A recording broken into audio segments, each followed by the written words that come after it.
Olá, seja bem-vindo ao meu canal. Hoje eu vou contar para vocês um caso de um assassino norte-americano chamado Ronald Joseph DeFeo Jr., que assassinou seus pais, seus dois irmãos e suas duas irmãs no dia 26 de setembro de 1951. O crime foi tão bizarro e chocante que foi inspiração para o filme Horror em Amityville. Ronald Joseph DeFeo casou-se com Mary Louise. Eles tiveram seu primeiro filho, chamado Ronald Joseph DeFeo Jr., no dia 26 de setembro de 1951. DeFeo Jr. não tinha uma boa relação com seu pai. Tempos depois, o casal teve mais 4 filhos. A primeira era Teresa, que nasceu no dia 24 de julho de 1956. A segunda era Alison Louise, que nasceu no dia 16 de agosto de 1961. O terceiro filho era o Mark Gregory, que nasceu no dia 4 de setembro de 1962. E por último nós temos John Matthew, que nasceu no dia 24 de outubro de 1965. Ronald DeFeo, ele trabalhava para o pai de sua esposa Louise. Ele trabalhava numa indústria automobilística e era através da venda de carros que ele conseguiu o sustento da família. Ronald não era um bom pai e muito menos um bom marido. Louise sofria muito com as agressões de seu marido, tanto psicologicamente como fisicamente, então ela decidiu se divorciar de Ronald. Ele, por sua vez, tentou reconquistar ela por diversas vezes e ela, com talvez pena ou pensando nos filhos, decidiu reatar o casamento. O casal então decidiu sair da vida agitada da grande cidade e procurar uma cidade menor, aonde eles pudessem criar os seus filhos de forma mais tranquila, onde as crianças pudessem brincar na rua. O casal decidiu viver em Long Island.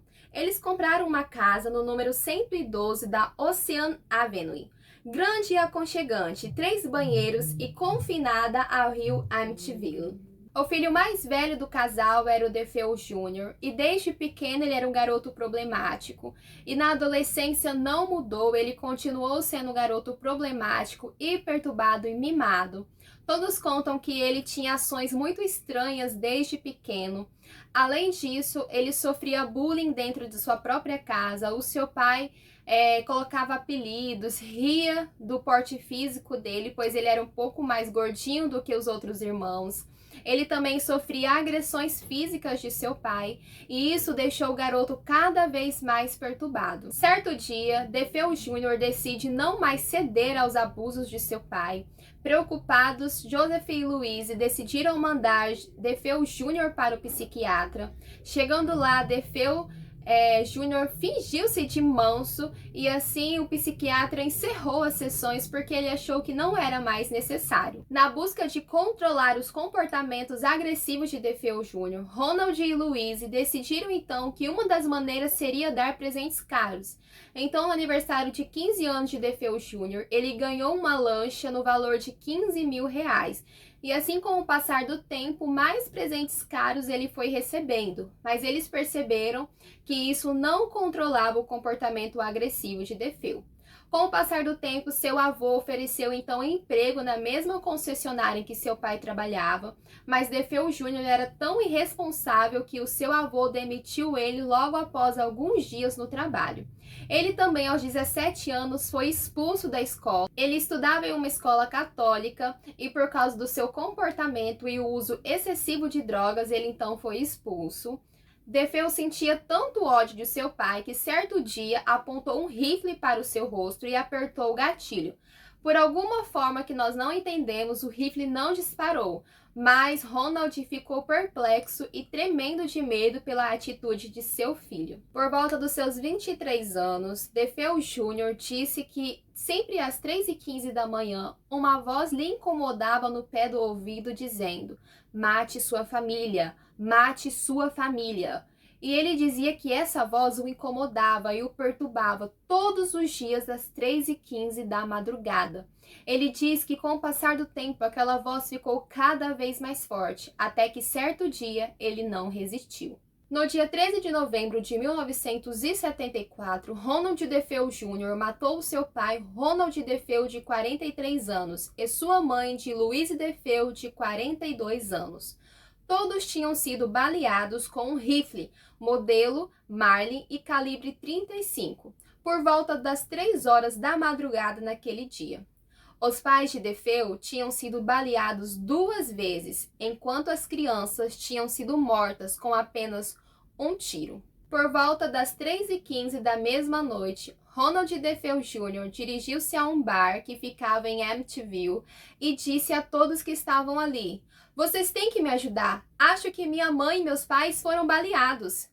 DeFeo e um pequeno grupo de pessoas foram então até o número 112, localizado não muito longe do bar, e concluíram que os pais de DeFeo foram realmente mortos. Um integrante do grupo, Joey, fez uma ligação de emergência para a polícia do condado, que fez a busca na casa e descobriu que 6 membros daquela família foram mortos em suas camas de forma brutal. Joseph DeFeo Jr. é levado para a delegacia para sua própria proteção, pois os policiais acreditavam que quem havia feito aquilo à sua família poderia voltar para terminar o que havia começado, pois ele era o único sobrevivente.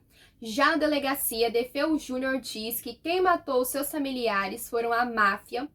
Porém, já lá ele começa a dar vários depoimentos inconsistentes. Uma hora ele diz uma coisa, outra hora ele já diz totalmente outra coisa diferente. E isso fez com que a polícia duvidasse da inocência de DeFeo Jr. Na manhã seguinte, ele percebe que não tem outra alternativa. Então ele confessa que ele que matou seus pais e seus irmãos. Ele diz à polícia que vozes falavam ao seu ouvido que ele deveria matar a sua família, e ele diz que sentiu algo dentro dele que fez com que ele matasse toda a sua família e ele não conseguia parar. Então aquela força impulsionava ele a cometer aqueles assassinatos cruéis. Todas as 6 vítimas foram encontradas deitadas em suas camas, sem sinais de luta ou sedativos. As pessoas questionavam como que ninguém na casa ouviu nenhum barulho de tiros. Os vizinhos também relataram que não ouviram tiros sendo disparados. A investigação policial concluiu que as vítimas realmente estavam dormindo no momento do assassinato e que o rifle não tinha sido equipado com um silenciador. Os agentes da polícia e o médico legista que participou da cena, eles ficaram totalmente intrigados com a rapidez e a amplitude das mortes e consideraram que talvez houvesse uma segunda pessoa que teria ajudado o DeFeo Jr. a cometer os assassinatos. Essa parte do caso, para mim, é a parte mais bizarra, mais sinistra, como que ninguém ouviu nada. Quem conhece de armas sabe que um rifle, quando ele é disparado, o barulho é bem alto e ninguém na casa acordou. De acordo com o legista, todos morreram dormindo. E isto é algo assim assustador e até para mim se torna algo até sobrenatural, como que ninguém conseguiu ouvir, nem mesmo os vizinhos, nada. A noite passou como um silêncio total e isso é super estranho. O julgamento de DeFeo Jr. começou no dia 14 de outubro de 1975. Ele e seu advogado de defesa, William Werber, montaram uma defesa afirmando insanidade. DeFeo também alegou que as vozes na sua cabeça insistiam para que ele realizasse os assassinatos. Ele também era consumidor de heroína e LSD. Ele tinha também transtornos de personalidade, ele era antissocial. Mas, de acordo com a acusação, ele estava, assim, consciente de suas ações no momento do crime. Então, no dia 21 de novembro de 1975, DeFeo foi considerado culpado de 6 acusações de homicídio em segundo grau. No dia 4 de dezembro de 1975, o juiz Tom Starks condenou Ronald DeFeo Jr. a 6 penas consecutivas de 25 anos. No dia 30 de novembro de 2000, Ronald DeFeo se reuniu com Rick Ozuna. Ele foi o autor da Noite de Horror dos DeFeos, que foi publicado depois de 2 anos, em 2002. E segundo Ozuna, DeFeo confessou que ele havia cometido os assassinatos por desespero e que a sua irmã Dal e mais alguns amigos o haviam ajudado. Ele afirmou que depois de uma briga ele ficou muito furioso com seu pai, então ele e a sua irmã planejaram matar os seus pais. E Dal então foi quem assassinou os seus irmãos, e a fim de eliminá-los como testemunha. Então, a irmã Dal, de acordo com ele, foi quem matou os irmãos. E ele disse que ficou muito enfurecido ao descobrir as ações de sua irmã. Então, ele, com raiva de Dal, pegou a sua cabeça e bateu sobre a cama e depois atirou na cabeça dela. Então, isso aconteceu de acordo com o depoimento que ele deu ao Rick. Foi relatado que durante o inquérito policial, foi sim encontrado vestígio de pólvora na roupa de Dal, indicando que ela poderia ter usado uma arma de fogo, só que a investigação ela não foi prosseguida após a confissão de Ronald DeFeo. De acordo com o relato que eu contei para vocês, vocês puderam perceber que foi um assassinato muito brutal e obscuro. Ninguém sabe ao certo o que levou o DeFeo Jr. a matar toda a sua família. De acordo com ele, espíritos do mal possuíram o seu corpo e fizeram com que ele cometesse aquelas atrocidades. Nós não sabemos, né? O que nós podemos fazer é analisar os fatos. Eu, particularmente, acredito sim em questões sobrenaturais. Se você acredita também, deixe o seu comentário. Por favor, siga o canal se você gostou, se você quer ver mais vídeos como esse, siga o canal. É um canal novo, então se inscreve aí, deixa o seu apoio, deixa o seu gostei no final do vídeo, tá bom? Então até o próximo vídeo, tchau!